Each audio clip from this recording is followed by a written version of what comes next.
Actually मैंने कहा आपको सारा साजो सामान दिखाऊं जिसके साथ मैंने ट्रैवल किया था। ये मैंने एक हैंड फ़ैन लिया था जो 3 स्पीड्स पे चलता था और ये आपके फ़ेस को थोड़ा सा कूल डाउन करने के लिए यूज़ हो। इसके अलावा वाटर बॉटल्स थी मेरे साथ ताकि मैं अपने फ़ेस को स्प्रे करते रहें।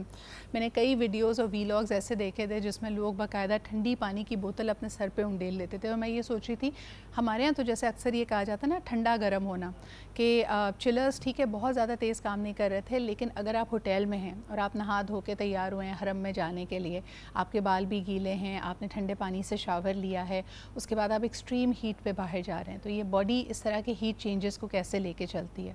इसके अलावा अगर आप हरम पाक में हैं तो उसके कई पोर्शंस एयर कंडीशनड हैं और यकीनन मताफ में है जहाँ आप एक्सपोज्ड हैं टू द नेचुरल क्लाइमेट, वहाँ पे टेम्परेचर बहुत हाई होगा। तो क्या इससे कोई फ़र्क पड़ता है? आई वाज टोल्ड, ये मैंने आपको बताया था अपने उसमें कि ये नेक फ़ैन होता है, इसको आप अपनी गर्दन में डाल लें और इसका भी ये बटन यहाँ पे इस तरह चलेगा कि आपको गर्दन में हवा देता रहेगा। और अक्सर ऐसी जगह जहाँ पे अगर बहुत बड़ा मजमा है, और इट डज़ इज़ कि आपको गर्दन पे और फेस पे एटलीस्ट आपको ये सफोकेशन का एहसास नहीं हो रहा होगा। इसमें ये चार्जेबल होती हैं तमाम चीज़ें, बैटरीज़ के साथ चलती हैं। कुछ इसमें आपको अलग ऑप्शंस भी मिल जाएंगे जिसमें आप अपने हिसाब से फ़ैन को कर सकते हैं। मुझे लगता है ये सऊदी अरब में मैंने इतना इस्तेमाल नहीं किया जितना अब ये कराची में इस्तेमाल होने वाला है, क्योंकि कराची में भी आप एक्सट्रीम हीट की बात कर रहे हैं। सो लेट्स कम डाउन कि जो अचानक लोगों को गर्मी की वजह से बेहोशी हो जाती है या बॉडी एकदम हीट अप हो जाए, फिर आप उनको आपको जो हम नॉर्मल इसके बारे में एडवाइस देते हैं वो यही कि उनके कपड़े अगर बहुत टाइट हैं तो उनको रिस्ट्रिक्टेड कपड़ों से निकाला जाए, उनके गिर्द मजमा ना लगाया जाए, हवा आने दी जाए, बहुत ज़्यादा ठंडा पानी ना पिलाया जाए, लेकिन पानी पिलाकर बॉडी का टेम्परेचर कम किया जाए।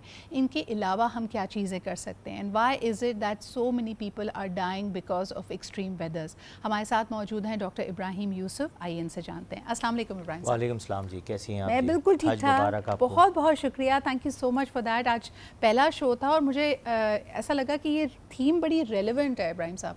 यानी पाकिस्तान में भी हम ये देख रहे हैं और अनफॉर्चुनेटली इस दफ़ा के हज में भी हमने देखा कि 1300 से ज़्यादा जो अमवात हुई वो मेनली हीट स्ट्रोक की वजह से थी। सो व्हाई इज़ इट कि हीट स्ट्रोक या इस तरह का टेम्परेचर अगर आप एक्सपोज्ड हैं फॉर अ फ्यू आवर्स तो वो आपकी जान पे बात ले आता है? एक वर्ड है हीट स्ट्रोक और एक वर्ड है हीट एग्जॉशन। Okay. दो इम्पॉर्टेंट वर्ड हैं। हीट स्ट्रोक कम है, हीट एग्जॉशन ज़्यादा है हमारे मुल्क में या कहीं भी दुनिया में, क्योंकि जहाँ पे एक सर्कुलर सिर्फ एक फ़ैन चल रहा है और दीवारें बहुत गर्म हैं तो हीट एग्जॉशन होने के चांसेस सबसे ज़्यादा हैं। Okay. क्योंकि उसमें होता ये है कि आप बैठे हैं और आपके जो है सडनली जो है आपके पसीना निकलना शुरू कर रहा है। पसीने में जब ह्यूमिड लेवल आपकी ज़्यादा है तो ऑफकोर्स वो बाहर की तरफ खींचेगा और उसमें आपके सोडियम, पोटाशियम क्लोराइड और बाइकार्ब निकलना शुरू हो जाएगा। सही। जिसकी वजह से यू फील डिज़ी फर्स्ट। हल्का हल्का आपको ऐसा लगता है कि जैसे आप थोड़ा सा डिज़ी हो रहे हैं, आपके ब्लड प्रेशर लो साइड पे जा रहा है, Okay. हार्ट रेट ऊपर साइड पे जा रहा है और सडनली जो है कुछ घंटे इस तरह बर्दाश्त करते करते करते करते यू गेट फेंटेड और अचानक आप गिर जाते हैं। उसके कुछ देर बाद हीट शॉक सिंड्रोम में चले जाता है। उसमें हीट शॉक सिंड्रोम में ये होता है हाई ग्रेड फीवर हो जाता है, 103, 104 फीवर। उससे कोई इन्फेक्शन का ताल्लुक नहीं है, इससे कोई ब्लड वर्क से कोई इन्फेक्शन आएगा इसका कोई ताल्लुक नहीं है। It's because of the thermoregulatory system of our body, जो हमारी बॉडी के अंदर सारा निज़ाम चला रही है। सही। उसमें क्या होता है, कूलनेस कर रही होती है। अब वो जब हीट ज़्यादा आती है तो इसकी एक कूलिंग फैक्टर कम हो जाता है। What we do, we only take water, और हम सादा पानी पी रहे होते हैं। जब आपके पसीने निकल रहे हैं तो you have to take a नमक एंड गुड़ वाला पानी। बिल्कुल, आपने जैसे कहा कि ORS का इस्तेमाल लोग इस वक्त कर सकते हैं, पीडियालाइट का इस्तेमाल कर सकते हैं, लेकिन मुझे ये भी बताइए डॉक्टर इब्राहिम, कल ही की मैं रिपोर्ट देख रही थी because of the other factors, जिस तरह हमारे यहाँ तो हेपेटाइटिस इतना प्रेवलेंट है, पानी की सोर्स कंटामिनेटेड हो सकती है, तो मैंने एक ये भी रिपोर्ट देखी जिसमें डॉक्टर्स ने ख़ास तौर पर जो रोड साइड हॉकर्स से मुख्तलिफ जूसेस या तरबूज का शरबत है या फिर कोई और शरबत है उसको पीने से भी मना किया है। ऑफकोर्स देखें, दो चीज़ें हैं। एक तो आपने कहा कि सर पे जो ठंडा पानी डाल रहे होते, that is a wrong protocol, क्योंकि अगर आपने डायरेक्टली हीट से डायरेक्ट आपने सर पे पानी डाला, और वैसे भी शावर के टाइम पे आपने देखा होगा कि एक रूल ऑफ थंब है कि आपको बॉडी को पहले नम करना है, इसके बाद आपके सर पे आपको पानी डालना। जैसे कहा जाता है कि गर्म अगर मौसम में आप शावर ले रहे हैं तो अपने पैरों से शुरुआत कीजिए। बिल्कुल। पहले आप जो भी ठंडा पानी है बाल्टी से है या शावर से है उसको अपने पैरों पे डालिए, फिर slowly work your way up. Slowly आप ऊपर लेके जाएंगे जी। इसके बाद इसी तरह ठंडा पानी भी आप डायरेक्ट ठंडा पानी पी लेते हैं या कंटामिनेटेड वाटर तो बहुत है, वो तो एक अलग ही कहानी है, उसमें तो टाइफाइड और बहुत सारे मसाइल पैदा हो जाते हैं। आपका कहने का मकसद है ये शरबत पीने से इसलिए मना किया गया है, ये नहीं कि पानी गंदा हो सकता है एक्सेट्रा, लेकिन जब आप शदीद गर्मी में हैं, आप प्रॉबली चल के पैदल कहीं आ रहे हैं और यकायक आपको सामने शरबत का हॉकर नज़र आया है, स्टैंड नज़र आया है और आपने ठंडा ठा शरबत उस वक्त अगर पी लिया है तो वो आपके लिए नुकसानदेह हो सकता है। सर्कुलेशन जो है कंस्ट्रक्टेड हो जाएगी और सडनली जो है you can get fainted because of the cerebral oedema जो है एकदम आपके शॉक को बर्दाश्त नहीं कर सकेगा और you can get fainted because of that thing. तो आपको हीट को एक अलग मैनेज करना है, ठंडे पानी से तो अवॉइड ही करना है। हमेशा ठंडे पानी में डिग्री, और जब भी गर्मी बहुत ज़्यादा हो आपको नॉर्मल टेम्परेचर पे रख के पानी पीना है, आपको ठंडा पानी नहीं पीना। डॉक्टर साहब अगर हम बाहर हैं और हम पसीने पसीने हैं, यानी गाड़ी में बैठे हुए या कहीं पे हमें बहुत पसीना आ रहा है और यकायक आप एक ऐसी बिल्डिंग में एंटर हो रहे हैं या आपको घर आते ही आपको एसी वाले कमरे में जाने का ऑप्शन है, तो क्या पहले पसीने को सूखने का इंतज़ार करें? Can we go immediately into the AC वाला कमरा? क्या करना चाहिए? हमेशा आप कुछ बिल्डिंग में जा रहे हैं या घर में आ रहे हैं तो पहले अपने आप को सिर्फ हल्का सा फैन में अपने आप को ड्राई करें, क्योंकि पसीना बहुत ज़्यादा होता है तो पहले ड्राई हो जाए, then you go to that room. पहले आप उस रूम में जाके चले नहीं, पहले आप बैठें, सुकून से बैठें, अपने आप को पहले स्टेबलाइज करें उस टेम्परेचर पे और उस अपने लेवल्स को। फिर आप हल्का हल्का पहले सादा पानी पीना शुरू करें, वे 3 घूंट में आराम आराम से पानी पिएं। अगर आप उसमें भी बहुत ज़्यादा पसीना आ रहा है, आपको थोड़ा सा डिज़ी फील कर रहे हैं, आपको लग रहा है आपका blood pressure is going down, heart rate is going up, आपको चक्कर आना शुरू हो रहे हैं, तो टेक अ नमक और गुड़ वाला पानी, वो बहुत इनफ है इसके साथ। और आप आराम से वो घर में बन जाता है। आप ORS लेने के लिए पैसा खर्च करो या पीडियालाइट लेने के लिए पैसा खर्च करो तो दैट इज़ इनफ कि आप पिंक सॉल्ट घर में है अगर या गुड़ घर में है तो आपने मिलाया। डोंट यूज़ शुगर, क्योंकि शुगर प्रोसेस्ड होती है और वो ख़राब करती है, वो डायबिटीज़ के चांसेस ज़्यादा बढ़ जाते हैं। तो ये है, या फिर 2-3 खजूर खा लें। बड़ी इंपॉर्टेंट टिप है यहाँ पे, खजूर का इस्तेमाल आप कर सकते हैं, आलू बुखारा या फिर इमली का शरबत आप घर पे बना सकते हैं, हल्का सा उसमें नमक हो, थोड़ा सा गुड़ हो। लेकिन आपने अक्सर देखा होगा कि चाहे बाइकर्स हों या कार ड्राइवर्स हों, अगर आप गर्मी से बाहर आते हैं तो आपकी फ़ौरन कोशिश होती है कि घर में आते ही आप जो सबसे ठंडा कमरा है, अगर कहीं AC चल रहा है, पंखा चल रहा है, तो आप उसमें चले जाते हैं और आप फ़ौरन किसी से रिक्वेस्ट करते हैं कि मुझे ठंडा पानी पिलाया जाए। तो वो नहीं पीना होता, कभी भी ठंडा पानी नहीं पीना होता, क्योंकि वो आपकी सेलुलर डैमेज कर देता है सडनली, और सडनली वो आपके हीट के अलावा आपको स्ट्रोक में ले जाएगा। सही। तो बेहतर ये है कि यू अवॉइड दैट थिंग्स, और जो आप बता रही हैं वो ज़्यादा बेटर है कि उसी तरह चलना चाहिए कि पहले छाँव में जाएं, छाँव में जाके अपने पसीने को रिलैक्स करें, फिर आप जाके कहीं बैठें, बैठ के अपने आप को स्टेबलाइज करें, फिर हल्का हल्का हल्का हल्का थोड़ा थोड़ा करके पानी पिए, एक साथ पानी भी नहीं पीना। अच्छा, ये जो कराची में अमवात का मैं नंबर देख रही हूँ पिछले 3 दिनों में, जो फैसल ईदी साहब ने भी कहा है कि सिर्फ ईदी फाउंडेशन कहता है कि 300 से 400 लोगों की कराची शहर में अमवात हुई हैं।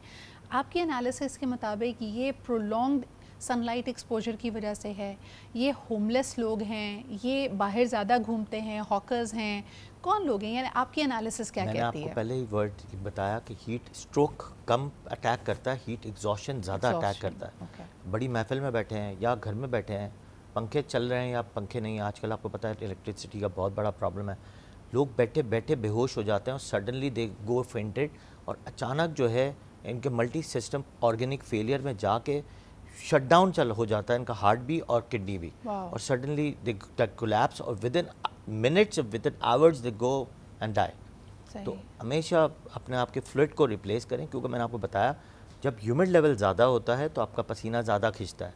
जैसे आपने एक ग्लास में पानी रखते हैं। वेरी वेरी की क्वेश्चन, मुझे बताइए डॉक्टर साहब के जो लोग ऑलरेडी अपनी किसी एग्जिस्टिंग हेल्थ कंडीशंस की वजह से अद्वियात ले रहे हैं, मिसाल के तौर पे आपको हाई ब्लड प्रेशर की आर्जा है, या फिर आप डायबिटिक हैं, या फिर आप किसी वजह से आप कोई डायरेटिक इस्तेमाल कर रहे हैं, तो फिर आपको गर्मियों में क्या करना चाहिए?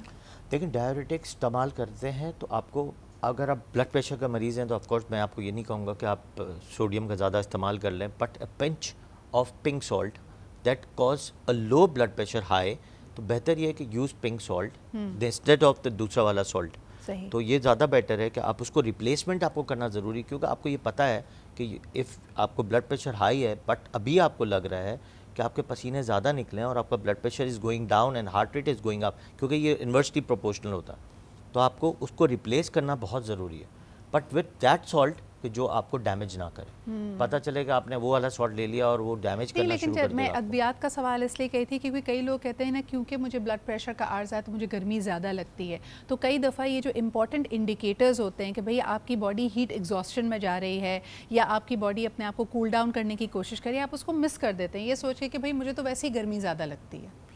ऑफ कोर्स ऐसा होता है, लेकिन आपको ये देखना होता है कि आप अगर जो दवाइयाँ यूज़ कर रहे हैं वो एक ठंडे माहौल में यूज़ करें। लेकिन वही वाली प्रॉब्लम है कि इलेक्ट्रिसिटी का सबसे बड़ा अगर फुकदान है तो आपको एक, अब तो बैटरी ऑपरेटेड जो फैंस आ रहे हैं वो भी आ रहे हैं, बैटरी ऑपरेटेड एयर कूलर्स भी आ रहे हैं, वो लगा सकते हैं, वो लगा लें। अब तो कितनी एड्स मैंने देखी हैं कि एक छोटे छोटे पैनल्स आ रहे हैं जो उस चीज़ को चला रहे हैं सोलर पे। मेरे ख्याल में एक लॉन्गर टर्म सोल्यूशन इसका ये है कि हमारे यहाँ जो बिल्डिंग स्ट्रक्चर्स हैं वो भी सस्टेनेबल नहीं है। जिस तरह के हम ईंट गारे कंक्रीट की बिल्डिंग्स बना रहे हैं, जो हमारा एक नेचुरल आर्किटेक्चर था, आप देखिए पुराने घरों में विरांडे हुआ करते थे, रोशनदान हुआ करते थे, अब हमने सारी की सारी कंस्ट्रक्शन ऐसी की है कि अगर आपके घर में पंखा ना चल रहा हो, AC ना हो, चिलर ना हो, तो आपके लिए सांस लेना भी दो भर है। यहाँ तक कि जो साहिल समंदर पे हमारे यहाँ बड़ी एलीट सोसाइटीज़ बनी हुई हैं, आपको जानकर हैरत होगी कि तकरीबन वहाँ पे टेम्परेचर्स 3 से 4 डिग्री ज़्यादा हैं।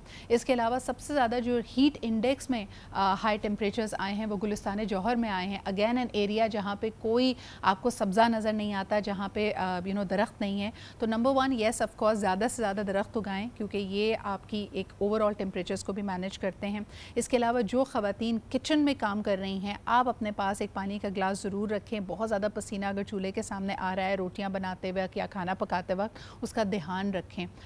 सबसे बढ़कर ये कि ठंडा गर्म ना हो। एक कमरे में AC चल रहा है, अगर आप थोड़ी थोड़ी देर के बाद उसमें जा रही हैं तो it can really cause a lot of problem. Of course वो भी होता है। और साथ में एक बहुत छोटा सा टोटका बता दूं कि फिटकरी का ज़रूर इस्तेमाल करें। इसको आप पीस के पानी में एलोवेरा के साथ रखें, तो इससे एक तो बॉडी की हीट जो है, हीट रेगुलेशन सिस्टम बहुत एक्यूरेट रहता है। एलोवेरा का जेल और फिटकरी का पानी मिला के रिपीटेडली इस्तेमाल करें, इससे बहुत ज़्यादा जो है इफेक्ट भी रहता है और पसीने जो है ना कम आते हैं। मैं आपको बताऊं, मेरा पर्सनल एक्सपीरियंस ये था, because I had also consulted you for taking a lot of medicine. मैं दुनिया की पूरी एक फार्मेसी अपने साथ लेके चल रही थी, लेकिन जो अरफात का दिन था जिसमें आपने जवाल से लेके आपने ओपन सनलाइट में आपने दुआ करनी होती है, उस दिन मैं आपको बता रही हूँ मैंने कोई 16 से 19 बोतलें पानी की विद ORS पी थी। But I think that's the only way to go around. बहुत बहुत शुक्रिया डॉक्टर इब्राहिम हमारे साथ मौजूद होने के लिए। छोटी छोटी टिप्स आपकी ज़िंदगी को बचा सकती हैं, तो प्लीज़ इन पर ध्यान दें।